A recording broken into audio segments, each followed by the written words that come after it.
All right. Good morning. Good morning. Good morning. Welcome to it. Monday morning is here. Another weekend in the books. Mark Schlereth was this weekend like some of the most recent past weekends. Is it starting to, is the routine starting to take hold?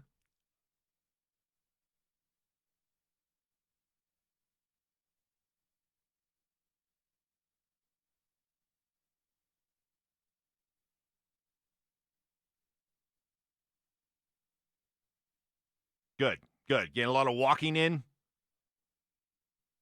No. No. Yeah. That's it. That's not a walk. Not going on any power walks, huh? God, my neighborhood is just. I mean, we got a lot of younger people living in our neighborhood, right? You know, a lot of people in there. You know, a lot of 30 somethings, right? And man, it is like everywhere. I mean, people walking, people running, people riding their bikes, and I'm getting a good view of it as I sit on my ass watching it all.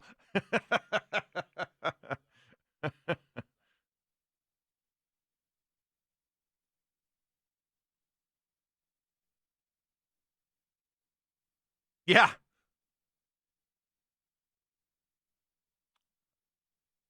Okay.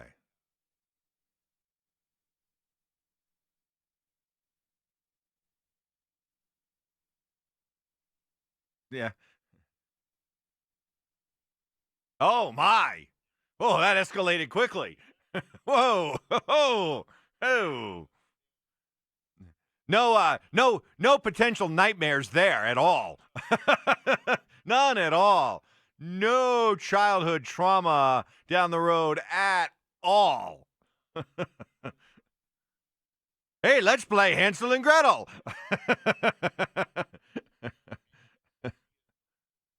Right. Do you go like the full Peyton Manning on him? Uh-huh. Not bad. Yeah. Oh, I got you.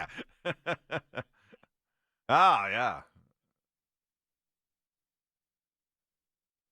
All right. Very, very good. All right. So the big news of the weekend was President Trump, meeting with a number of sports commissioners, and we were talking about NHL, NBA, Major League Baseball, so on and so forth. Roger Goodell, and apparently what he told these commissioners was the expectation is that fans will be back in the stands by August.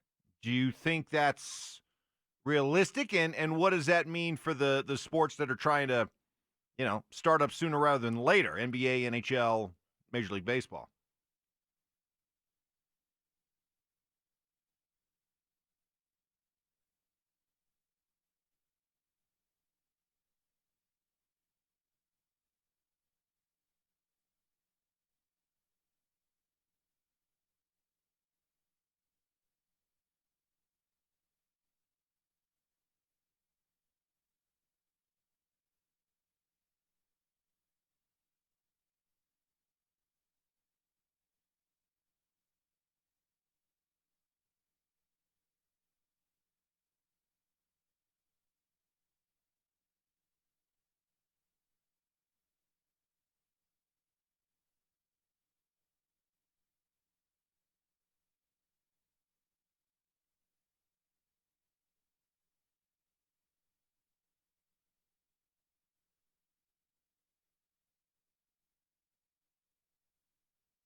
Yes, and college football as well.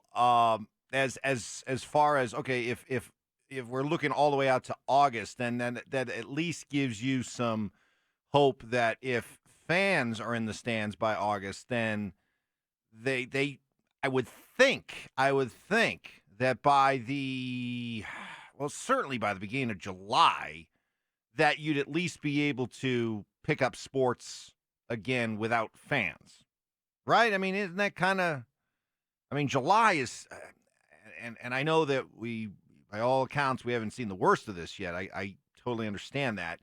But you're still looking at what beginning of July is still May, June. I mean, you're still looking at a solid 2.5 months until the beginning of July, with the idea that at that point, could you be playing? And again, it would be more than like, and the notion that all the sports cities, let's say all the Major League Baseball cities or all the potential NBA and NHL playoff cities would all be open, for business, to play games in front of I still think that what I wrote an article about this last week, that I think that when it does resume, it's with no fans and you're going to have these sports played at a central location, a few central locations featuring multiple teams.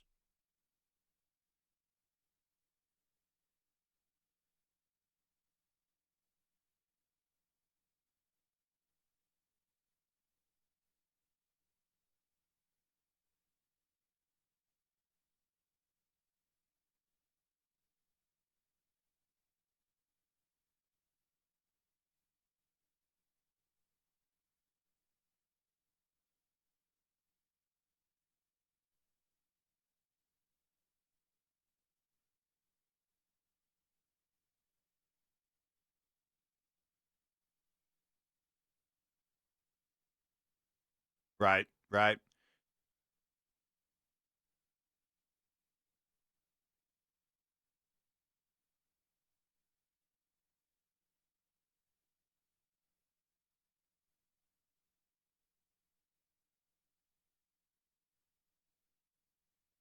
Yeah, hopefully. Yeah. By the way, I went in on to a Costco on Friday and I had a kind of it was more like a ski type mask, not one of those things you can put around your neck and bring it up over your mouth and nose. So I went in there, but when I went in there, I felt like I looked like a bandit. I looked like a bandit, like I was getting ready to rob the place. And then I walked to the display where Stinky Good Green Chili is sold, and then I realized I was the one getting robbed. Boom, boom.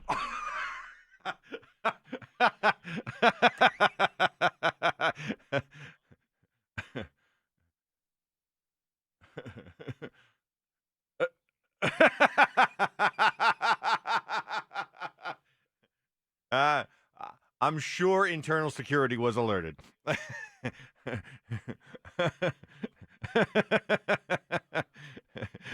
No, we picked up a couple of tubs. Of course, I did. I support the brand. You know what I mean? I support the moneymaker. All right, coming up next is this. Well, actually, let's get into this. The idea that why, for all the Philip Lindsay fans out there, why it's pointing more and more that your guy's going to have to take a back seat. That's next. Hey, in these uncertain times, there are some things that you're going to have to be able to still be able to rely upon. And one of those things is your car. Yes, maybe you're getting out a lot less than you used to, but when you do, it's important, and your car has to be able to run the way you want it to. It's why Siltahar Motors remains open for any car repairs you may have. Or if you've had some tough times hit you financially, reach out to the Zero Down team. You can still purchase a car for zero down, and no payments for 45 days in almost all cases. Zero Down program has been going on at Siltahar Motors for over 25 years now. Siltahar itself has been around 60. It's a family-owned business. It's a community business. And in these challenging times, they are going the extra mile to take care of themselves and you. All their cars are thoroughly clean. They practice safe social distancing. If you want to test drive a car but don't want to head out, that's okay. Siltahar will bring the car to you. Everything you need is at sthmotors.com. Contact the Zero Down team there. You can also chat with a representative to get info on your trade or credit, set up repairs, or just have fun and browse through their over 1,800 cars, including over 1,000 new cars. That's sthmotors.com, sthmotors.com.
Mark, ever since the Broncos signed Melvin Gordon, it's been one of the most, hotly discussed, hotly debated topics out there among Bronco fans is, what does this mean for Phillip Lindsay? And I was looking at some numbers over the weekend regarding Melvin Gordon. And I think it's pretty clear that they look at Melvin Gordon as perhaps the solution to their red zone issues. Here's a guy who's got 3-down skill set. According to your friends at Pro Football Focus, he has the most broken tackles of any running back over the last 3 years. He had 42 catches in 12 games last year, and he's got 47 total touchdowns in the last 4 years. Couple that with what they're paying him, isn't it becoming clearer and clearer? And the way that Pat Shurmur uses his running backs, isn't it becoming clearer that Melvin Gordon's going to be the guy and Phillip Lindsay's going to be fighting for scraps?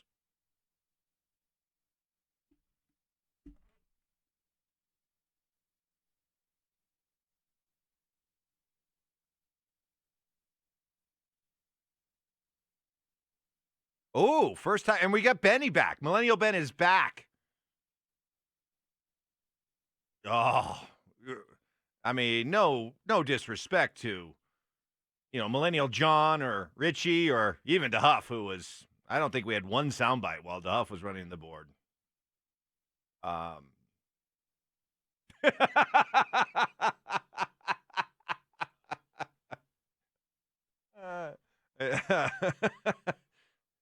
Very fastidious. Yeah, what would you like to know?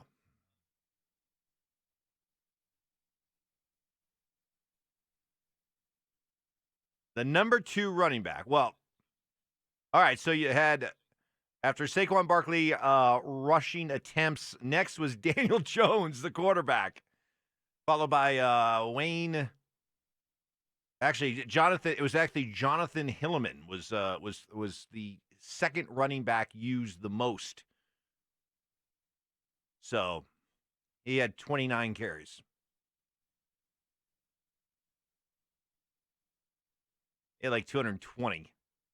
Year before that, Barkley had 261. Wayne Gallman had 51. And then going back, I'll do one more quick effort in here. So his last year as OC in Minnesota would have been, what, 2018? No, 2017. Because he was with the Giants 2 years, right? So 2017, his last year there. Bit of an asterisk, but beside that one, because Dalvin Cook was scheduled to be the bell cow. He got hurt. He only played in 4 games. So then it was split between Latavius Murray with 216 and Jerick McKinnon with 150. So I guess if you're looking at a potential scenario for the Broncos, if you're a Phillip Lindsay fan, then you're looking at that Latavius Murray, Jerick McKinnon breakdown.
But you make that kind of investment in a guy like Barkley, you're clearly going to ride him, and even the same thing with a Dalvin Cook. But while they're definitely paying Melvin Gordon more than they've typically paid running backs around here, It's not like it's so over the top that it just screams, "This has got to be the guy."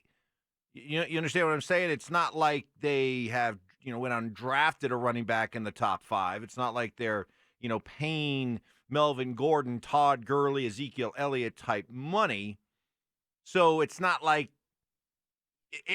you feel the pressure to, really showcase a guy. Like if you're in New York, you're going to showcase a guy like Barkley.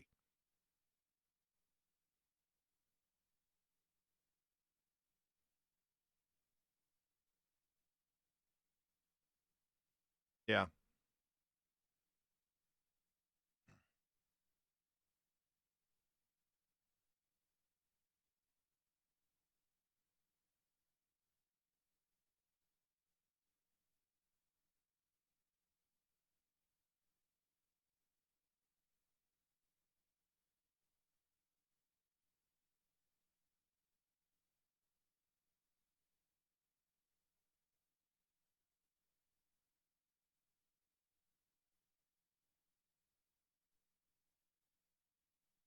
Coming up, by the way, you did your homework assignment this weekend, I assume, right?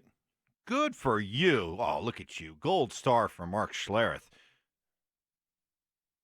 Friday?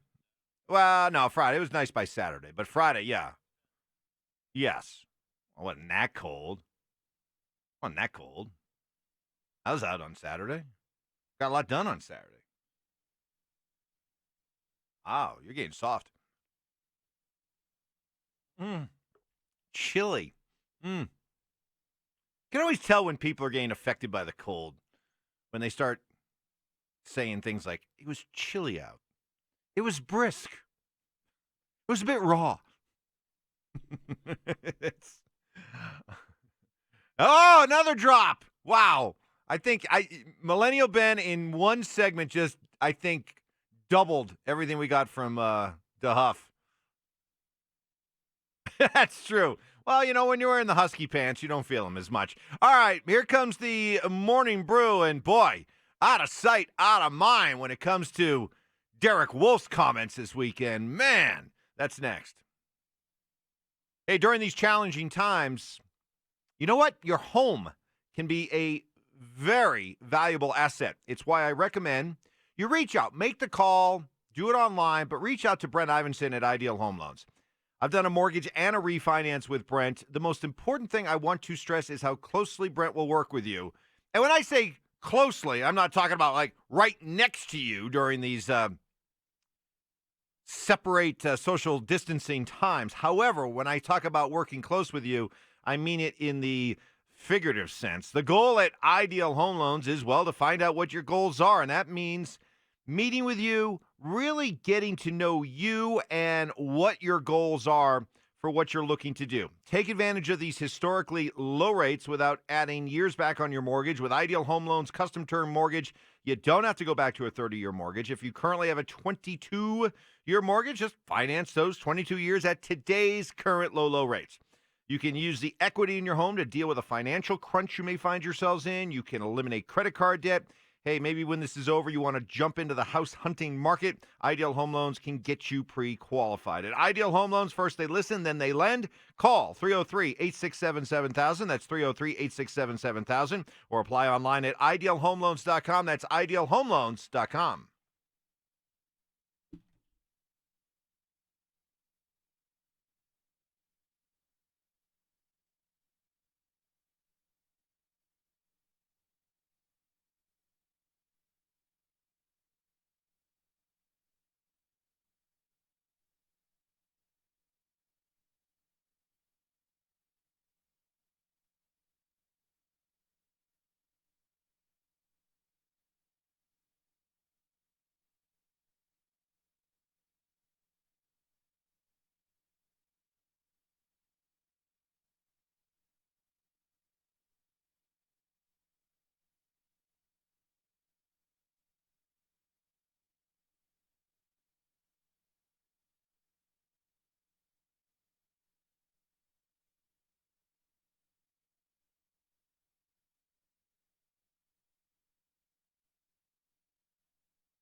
Well, that was a older press conference. Over the weekend, the president met with about a dozen commissioners from a variety of different sports, and it was the message delivered to him was, or to them, was that he hopes the stands can be open by August.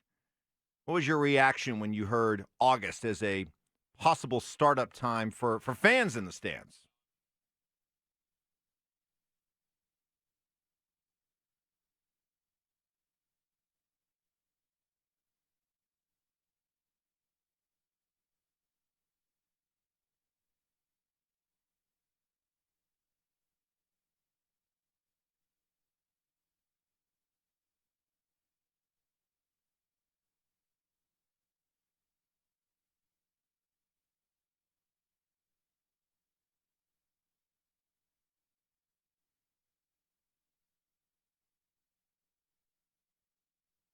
I think it is clear that if you are a NBA, NHL fan, certainly those two sports. Baseball has a little bit more, wiggle room in terms of they could wait and really shorten their season, but still have a season. If they wanted to wait until the stands were back in the fans were back in the stands. But boy, for the NBA and NHL, they can't wait till August. If they're going to do something, then they have to do so with the understanding that they're going to play in front of no fans. And I know there's been mixed reaction to that. LeBron doesn't want to do it, but boo-hoo, LeBron. Jeez. How arrogant do you have to be, by the way? First of all, you labeled yourself King James. Okay, that already tells you what kind of road we're going down with this guy. But then to say, well, I gotta be able to play in front of fans. Come on. How about a little self-awareness, dude?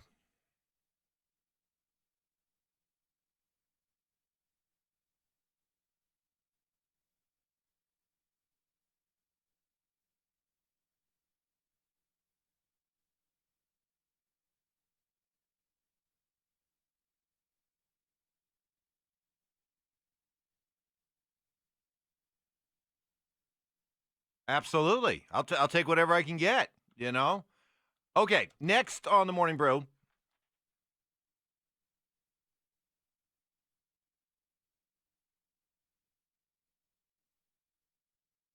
CBS TV. Derek Wolf didn't take long for him to move on to the Ravens and forget about the Broncos. So he signs with the Ravens. The Ravens also traded for Calais Campbell. Wolf says he believes the 2020 Ravens defensive line will not only be the best in the NFL, but could be one of the best of all time. How about that for hyperbole?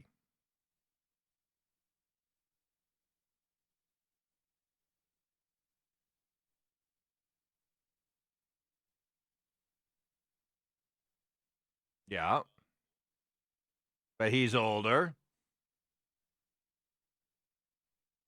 Brandon Williams.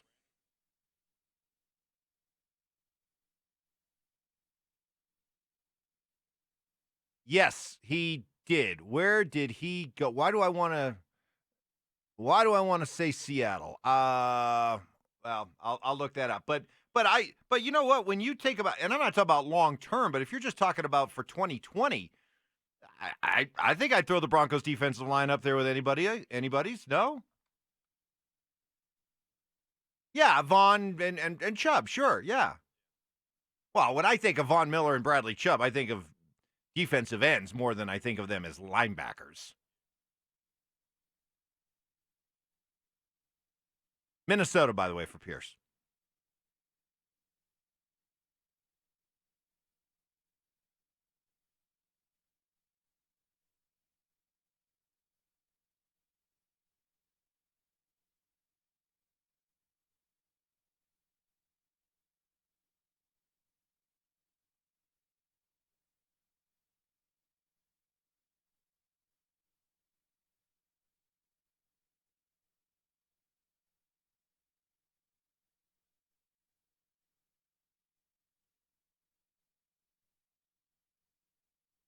Now you're right. If I'm going just Jarrell Casey and Shelby Harris versus, well, I don't know. I mean, if I'm going Jarrell Casey and Shelby versus Derek Wolfe and Calais Campbell,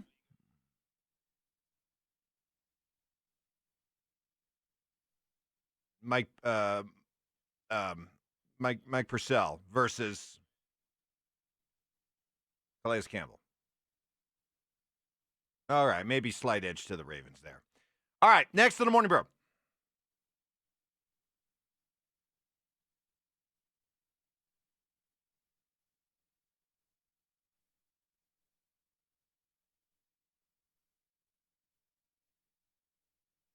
Lakers radio right there. Boy, you talk about every once in a while a Hall of Fame class comes along in a particular sport. It just makes you go like, wow.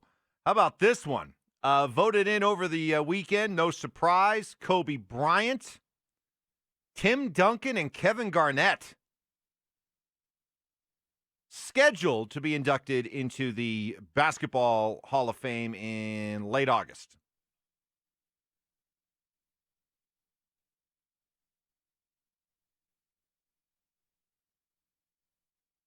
Well, when was the last time Kobe played?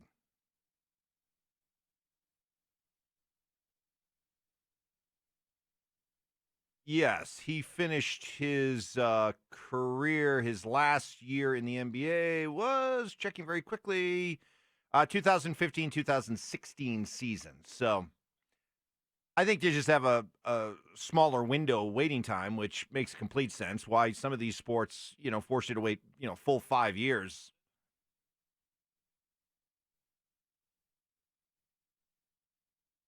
No, if anything, I was thinking those guys were. Well, now you got me curious about all three of them. I'm going to look that up during the break. All right, next on the Morning Brew.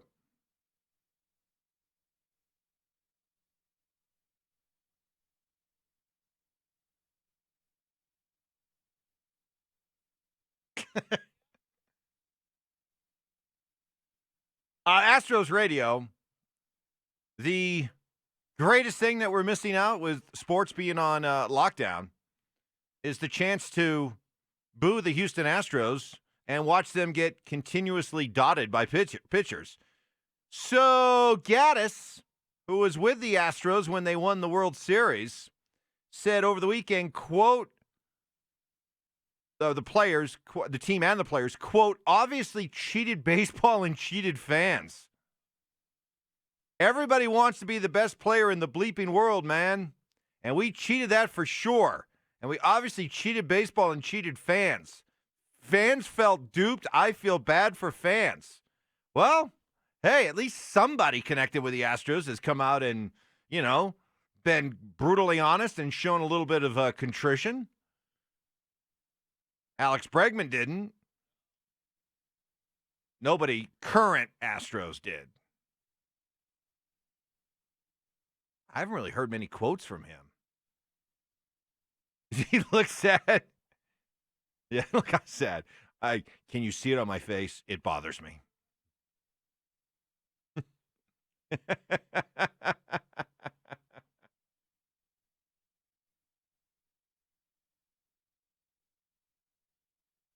Yeah. Oh, we were talking about defensive lines. Here we go. Another nation heard from. You guys, of course, you guys will try to poo-poo it now, but by the end of the year, you will have to admit the Raiders' defensive line is pretty nasty. That'll do it for the Morning Brew, and bring that to you each and every morning at 6:30. Coming up next, what is grinding James Marilette's gears? Oh, it's something or many things. We'll find out next.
All right, let us say good morning to 104.3 The Fans, James Marilat. First of a couple of visits with James this week. We always look forward to those. James, good morning, and I'm curious.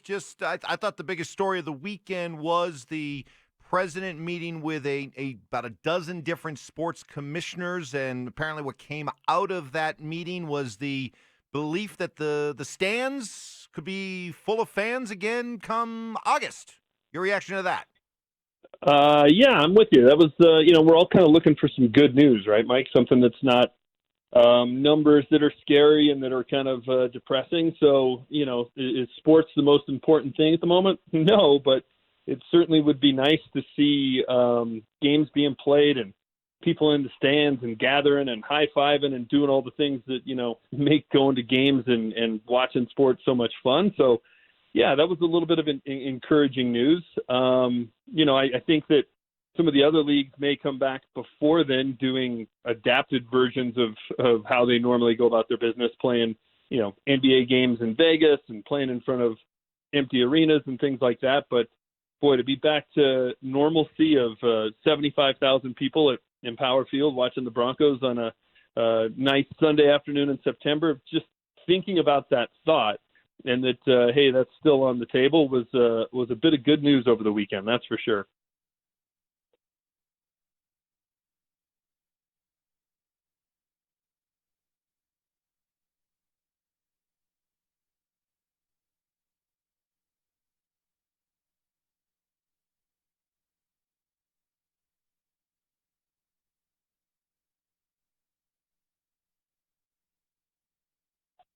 Yeah, I think you hit the nail on the head, though. They're the one professional sports league, at least of the big four, that actually rely on getting people into the building, buying tickets, buying beers, buying hot dogs, paying for parking to make each game profitable. The NFL, they make money before a Bronco fan buys a ticket. The Broncos are in the black for the year because they get so much of their revenue off of TV. So puts baseball in a little bit of a tricky spot where, when they play in front of an empty building, they're losing money. So at that point, it's just, hey, we're taking the loss just to get back on track, get games played, hope that, a month or two or whatever it is into it, we can start to have people back in the buildings, but we got to get some games in the book, so to speak. That would be the only way I would see it, is there's a mapped out sort of plan of, hey, we're going to start, pick a date, June 1, but come August 1st, then we're going to open the turnstiles and let people in the building. And then the bean counters can kind of map it out and figure out, hey, this is how we can make it work financially. But I don't think they're going to pick that date. I don't think they're going to start playing games even in front of an empty stadium until they know, hey, this is the date we're going to actually have people in the buildings, because otherwise it just turns into this, potentially open-ended type of a situation where every game is a money loser. I don't think they can afford to step off that cliff and kind of get that ball rolling until they know. That's a great point. Now, visiting with James Marilat from 1043thefan.com. As far as baseball, I mean, you could do a launch of the season without any fans and maybe even doing it in some centralized locations. And I think most of us would be fine with that. But the idea of the NBA and NHL coming back and perhaps jumping right into a postseason that would involve no fans, perhaps a number of teams playing at one central location, nobody really having a true home court, home ice advantage. How would you feel about that? Especially with the idea that you're jumping right into a playoff setting. You're trying to crown a champion, all that goes along with that. How would that feel to you? Well, I mean, part of me would look at it and not like it because, it's not a true season. It's not all the things you mentioned, home court advantage, home ice advantage, all the things that, these teams have already spent months to some extent trying to put themselves in position for. So part of me who just wants to have everything be, perfect and the way it was and the way it's supposed to be would look at that and go, well, that's kind of a bummer. This stinks. Yeah, it is because it's different. But then there's the other part of me, Mike, who just looks at it and says, hey, anything that'll get games back on, and if they were playing every day in Las Vegas, playing NBA games starting at 9 a.m. Denver time, and the last game didn't end until midnight, and I had my TV channel set to NBA TV and it never clicked, and I'm, able to watch games. People are able to make wagers. I mean, at this point, just the sheer entertainment of it, I think offsets the fact that, yeah, it's going to have an asterisk next to it. It's not a true season. It's not a true postseason. All those kind of things. Those are completely true. And, it'd be different to put it mildly, but as a one-time thing of how do you make, the best of an unbelievably bad situation, I think the positives outweigh the negatives. To me, it's any basketball, any hockey is better than what we're currently in, where we've got nothing. So, I'll kind of plug my nose and avoid the fact that there are parts of it I don't like, just because, the upside of having games and having something to watch and just some sort of distraction is worth it to me at this point.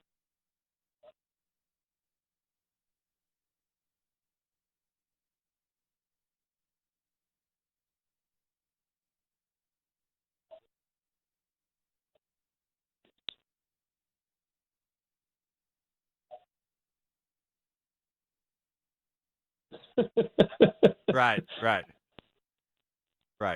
Yeah. Yeah. Yeah. Just get the Atlanta Falcons and Indianapolis Colts on the case, and you'll be fine. Yeah, exactly. There's ways to make it work, and no, I mean, and I'm with you. It would be weird, I think it was the Orioles who a couple of years ago played a baseball game in front of an empty stadium as a one-off, and it was bizarre beyond belief. But these kind of things, there will be things that will come out of all of this time that a year from now, 2 years from now, 3 years from now will be the norm. Somebody will come up with something creative. And all of a sudden we'll look back and go, God, I can't even believe we had the NBA or the NHL or NFL without that. So who knows? Maybe they go to Vegas, they come up with some grandiose idea, and it turns into the norm moving forward. But it'll be weird for sure.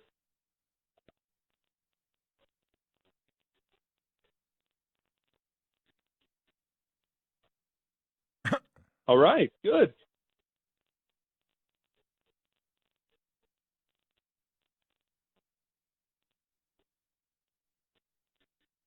Oh. Yep. See? Yep. That's good. Every $1 million idea comes from, hey, here's the problem. Yeah. How do you solve it? Problem was, how do you drink your beer with your mask? You can solve that. You just made yourself a bundle. I'll 5%. That's all I need. I'm not greedy. Well, eating my 6 hot dogs during the game will become a little messy, but oh well, I'll find a way. I'm gonna. Yeah. I'm gonna have to go full Kobayashi to get that accomplished. All right, James. Great stuff as always. Thank you. All right, appreciate it, fellas. James Have a good day. Marilat from 1043thefan.com. All right, coming up next, I gave Mark a homework assignment over the weekend. Did he ace it? Details next.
Good morning, everybody. Welcome to it. Beautiful, beautiful, beautiful Monday morning. We're into a nice stretch of weather coming up. Going to be warm, which means take advantage of it. Get outside. Do it responsibly, of course, but it does help to get outside, but do so in a way in which you're not congregating, you're avoiding crowds. But this is Colorado, Mark. Certainly, plenty of space to get outside and find something to be able to do. Now, here's what we're doing here with the good old Schlereth and Evans morning show. So we're all connected. Even though a lot of people are working remotely now. So we've got Ben and I are here in the studio, separated by about at least 15 feet or so. DeHuff is and glass and a door. DeHuff is at home. You are at home. So we're all connected via like Zoom or Teams or whatever. Are we on Teams or Zoom? We're on Teams. We're on Teams. So I can look up at my phone right now and I can see Ben. I can see DeHuff. Now you're popping in and out. All right. But what I like about when I do see you, you're like all these obligatory TV guys that are working from home. You've got a bookshelf behind you. What is it with TV people who always have a bookshelf behind them? Schefter started this, and it seems like every time I see one of these sports reporters or sports, hosts or whatever on TV, they always have a bookshelf behind them. I didn't know bookshelves were still a thing.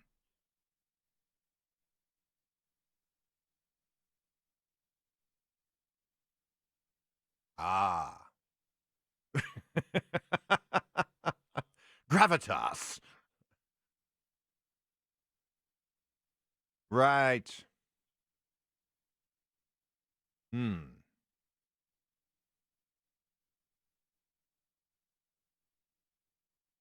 What are some of the books that you have on your bookshelf? And do any of them not contain pop-up pictures?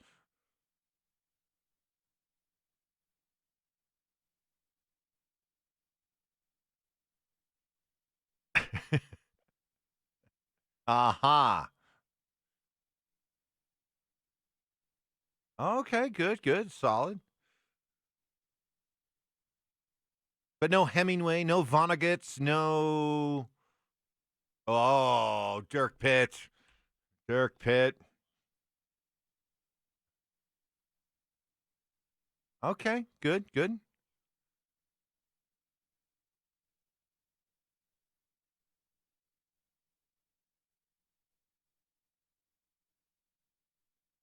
Oh, good. You can never go wrong with encyclopedias,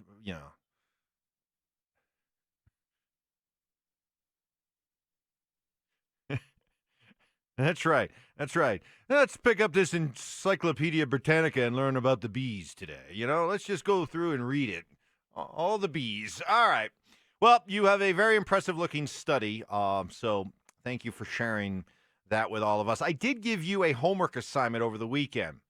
And the homework assignment was for you to scout maybe the second wave of potential tackles, offensive tackles that could come off the board. So the idea being, this is the idea. The idea is, all right,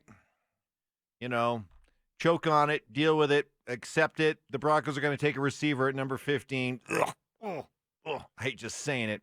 But the idea that maybe you could get one in the second round. So that second wave of offensive linemen, how do they look?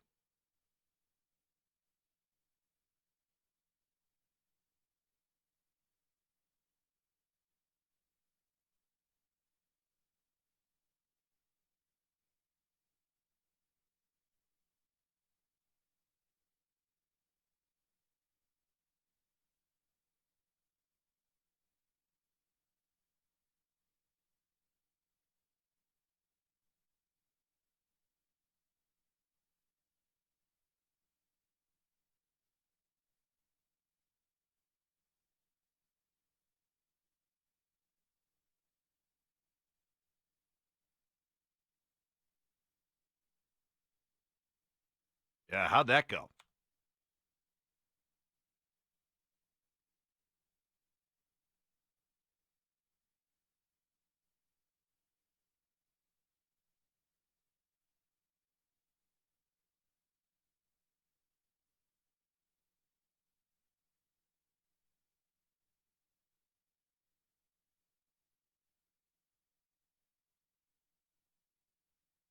Ooh, wow, that's a big statement. Yeah.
Yes. AJ Espinenza. Yeah. Espinenza. Espinenza. Espinenza.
All right. So bottom line it for me. If the Broncos were to take a receiver at 15, would you feel confident about them being able to find a tackle that could easily step in and replace a Garrett Bowles, replace a Jawan James, and be your either left tackle or right tackle of the future?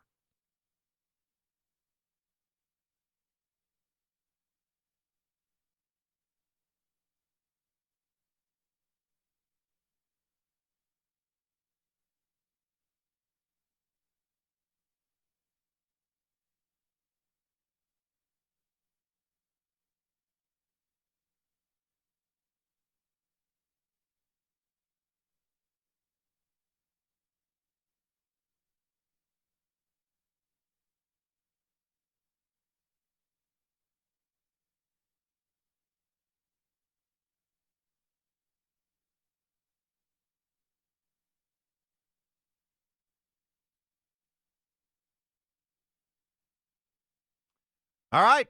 So that's not bad. So if the idea is the Broncos go receiver at 15 and then try to get their tackle in the second round, you don't think that would be the worst thing.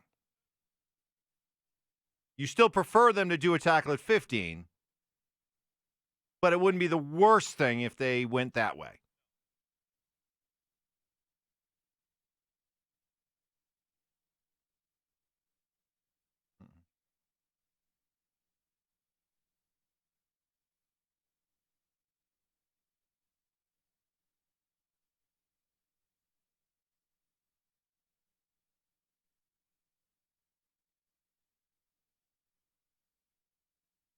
Is it?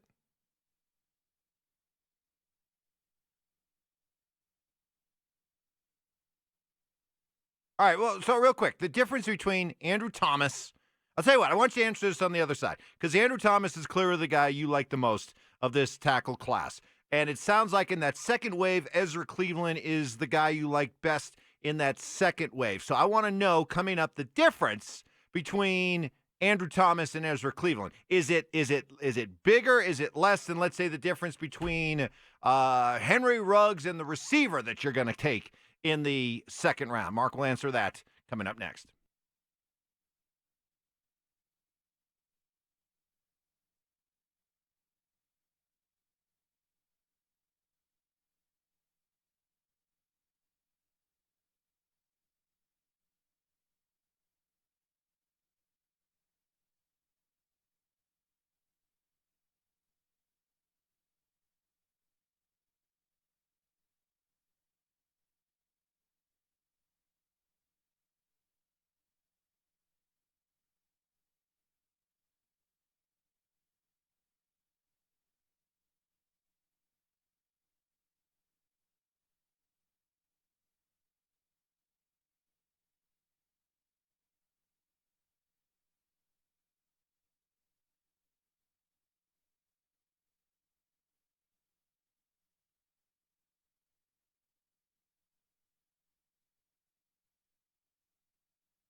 Mark, part of the reason why I gave you the homework assignment over the weekend to figure out, what this next wave of offensive tackles looks like.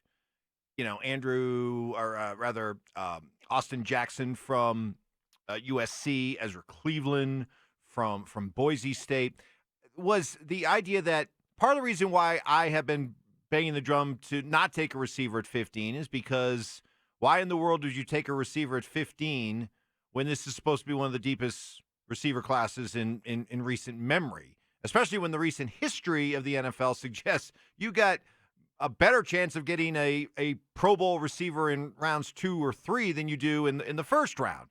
So why in the world in a deep draft would you take a receiver at 15 when you could get one in the second round? And the difference between the two wouldn't be that big.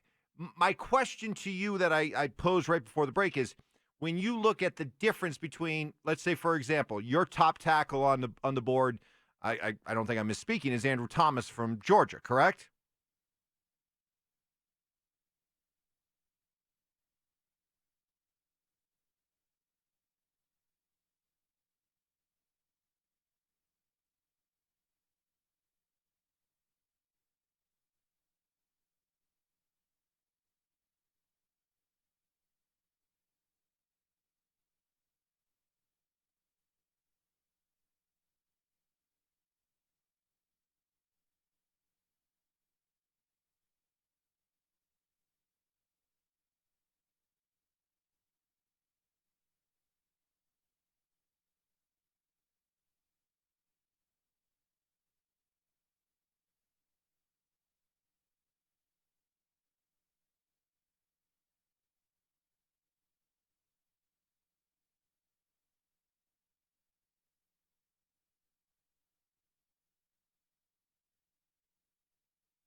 Oh, okay, so that's why. Okay, so all right, so let's say this comes down to this. All right, to you, in your opinion, is the gap between Andrew Thomas, who might be there, and Ezra Cleveland, for example, do you feel the gap between those two is bigger, less, the same than, let's say, the difference between Henry Ruggs and another receiver, fill in the blank, that you'd be able to get in the second round?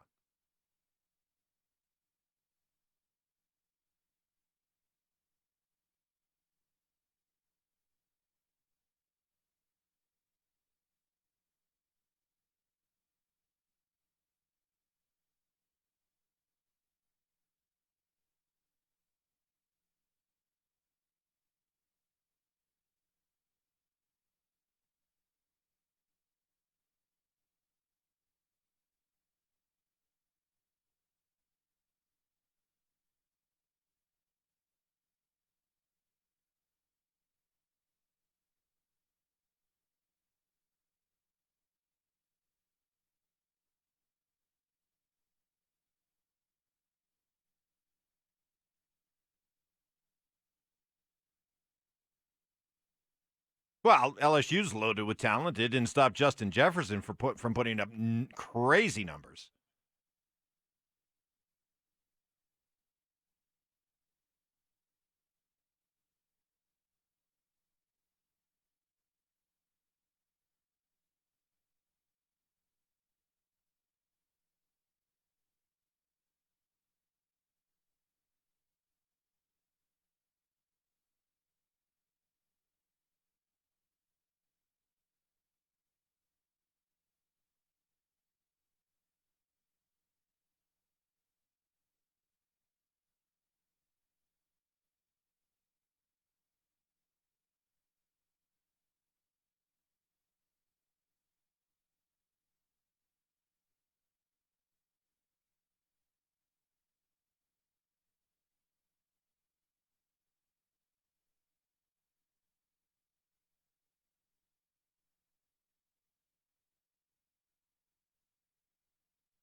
Hey, our 1043 The Fan gift card rescue is still going strong. Go to 1043thefan.com/gift card, and you'll find a constantly updating list of local businesses. Purchase an e-gift card to one of these local businesses to help them today, and then redeem it at a later, safer time. Four Down Territory is coming up next, and apparently it is out of sight, out of mind. Don't let the door hit you on the way out when it comes to Derek Wolfe. Details next.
All right, that was President Trump in a previous press conference, but over the weekend he met with a number of commissioners from the top sports leagues, and the reports coming out of that meeting is that he told these commissioners that it is his hope to be able to get fans back in the stands by August.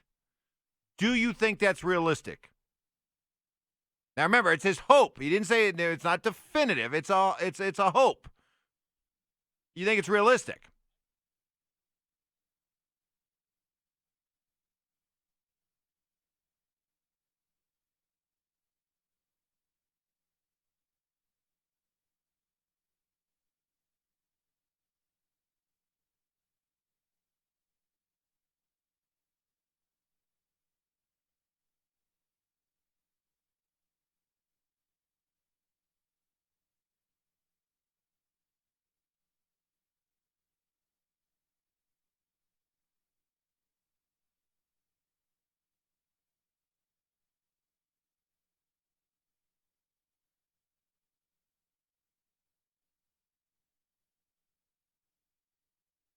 Mm-hmm. The biggest takeaway I got from that, I still have a hard time seeing, 60, 70, 80,000 people in a stadium on August 1st. Or by the time college football, let's say, starts up. I just do. But the biggest takeaway from that is that I do believe we will have sports back before then, but get used to the idea. And some will look at it as a cool novelty. Others will be like, ugh, the uniqueness of this wore off fast. The idea of sports being played in front of empty stadiums, empty ballparks, empty arenas. If you are an NBA fan, an NHL fan, you're a Nuggets fan, you're an Avalanche fan, and you're dreaming of a championship here, understand that it's going to happen. If it's going to happen, it's going to happen in front of empty arenas, probably in one central location. That was my biggest takeaway from what came out this weekend. Next in 4 Down Territory.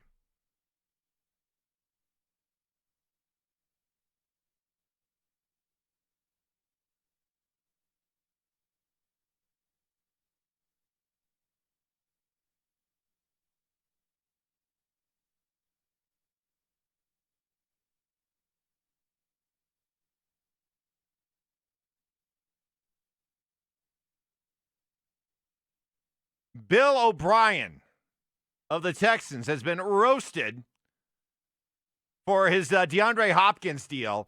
He clarified it this weekend by saying, hey, DeAndre Hopkins wanted a new contract.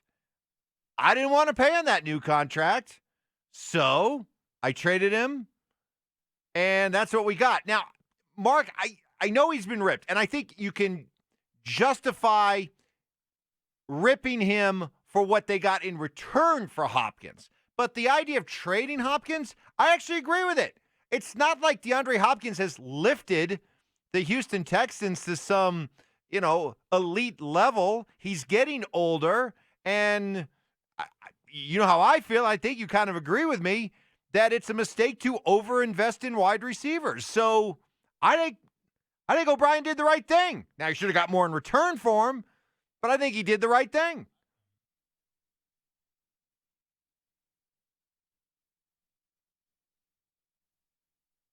Yeah.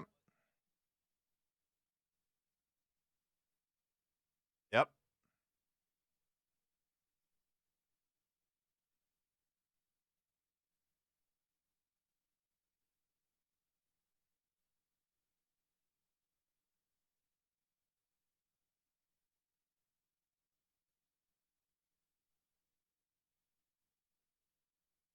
Right.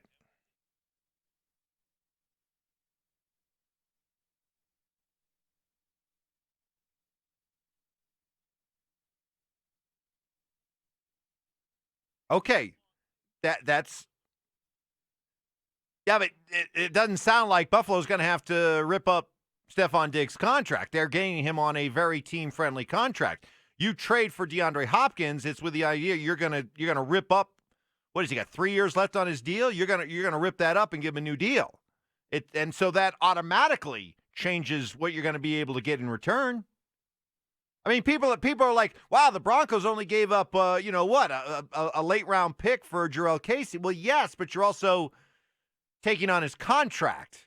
Same thing with A.J. Boye. You didn't give up much in terms of draft capital, but it's with the understanding that you are taking on and helping that other team out by taking that salary off their hands.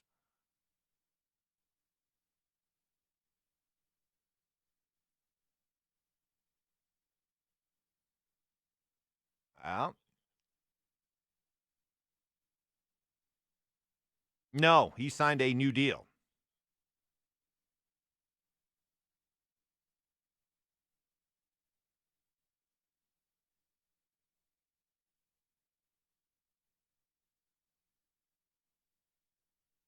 Next in 4-down territory.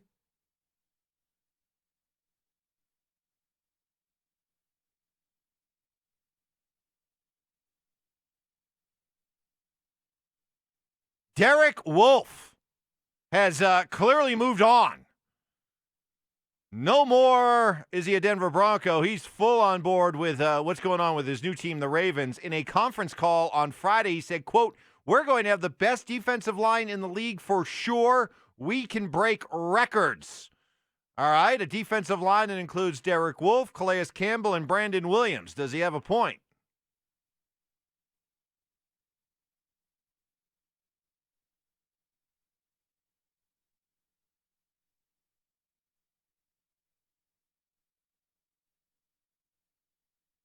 Right, right, right.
Next in 4-down territory.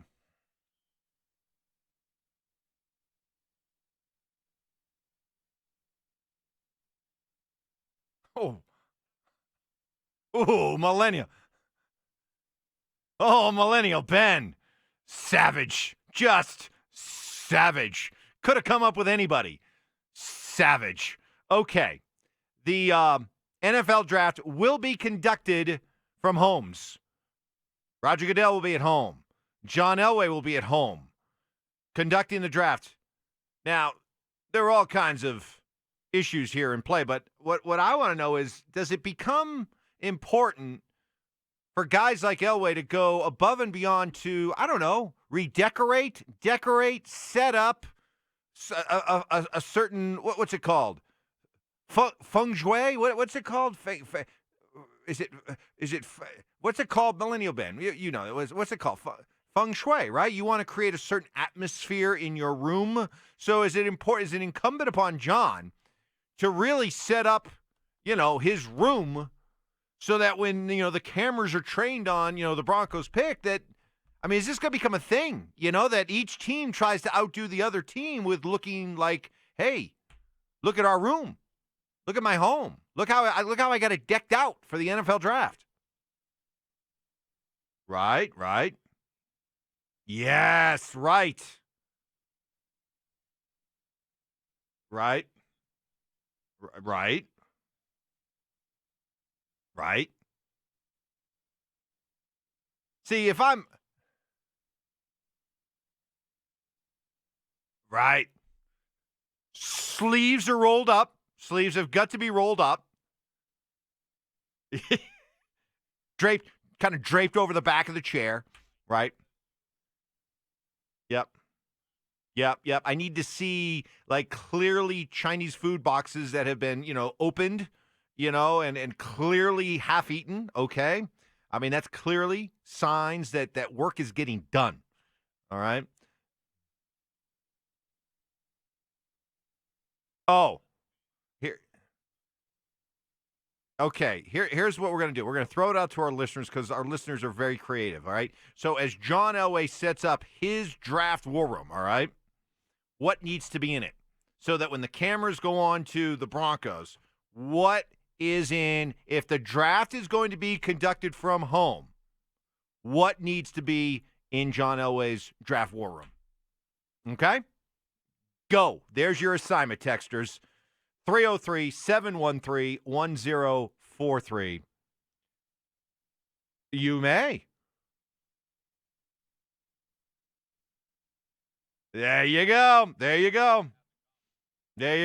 Okay, coming up next, we visit with our buddy Troy Rink. What does he think about the idea of baseball opening up with no fans in the stands? That's next.